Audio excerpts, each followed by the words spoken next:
Welcome to our daily reflection for this Saturday, July 26th. And today we have a great mystery that's given, and we're going to see that there is this paradox to the mystery, that the church is a divine reality, and yet the paradox is the church is filled with both sinners and saints.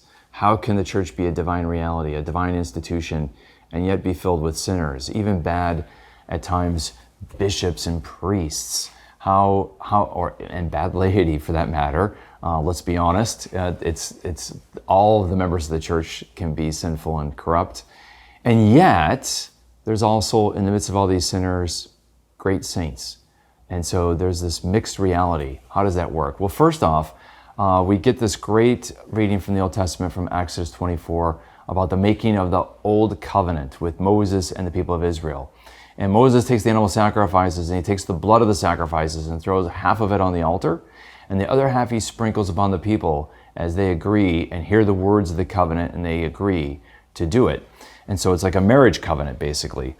The key thing for a covenant is blood, because blood is a sign of a family bond. It's blood ties that make you family, right?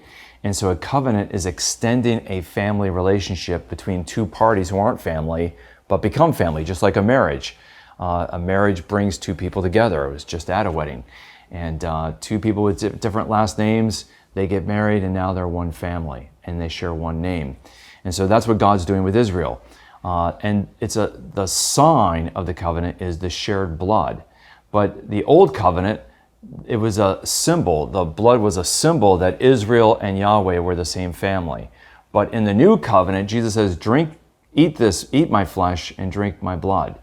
And so it's not just a sign, it's a sacrament, because it makes us family. We share in the blood of Christ. We literally share the same blood, and so the church is truly the Familia Dei, the family of God, which is a beautiful thing. And in the parable today that Jesus gives in the gospel, he talks about how the kingdom of God, the church, is like a field sown with weeds and with wheat. Now the master sowed the wheat, but an enemy sowed the weeds. And so this field, which is the kingdom of God, has both wheat and weeds. And so how do you express that reality?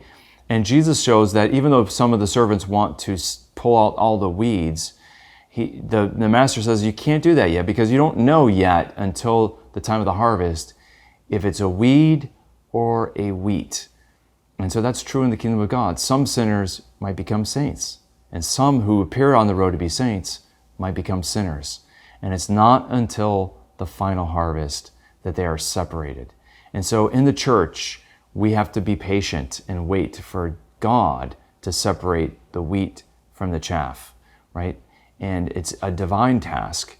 We don't know who's going to end up being wheat and who is ultimately going to end up being weeds. And that is something that only God can judge. And so it's only until the final judgment that the weeds and the wheat will be separated. And then the church triumphant, that is the church in heaven, will be pure and only filled with those who are saints, and the sinners will be condemned. And so until that day, we have to understand, as Jesus is teaching, and this is an important point that St. Augustine made note of in his day, as there was a group known as the Donatists that wanted to separate the weed from the weeds, the sinners from the saints in the church in his day. And Augustine said that's a divine task that won't happen until the end of time.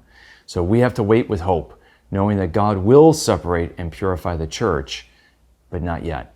And so the church is filled with both sinners and saints. And that doesn't mean it is not God's church. Do not be deceived, as Jesus teaches here in this reading. May the Lord bless and keep you.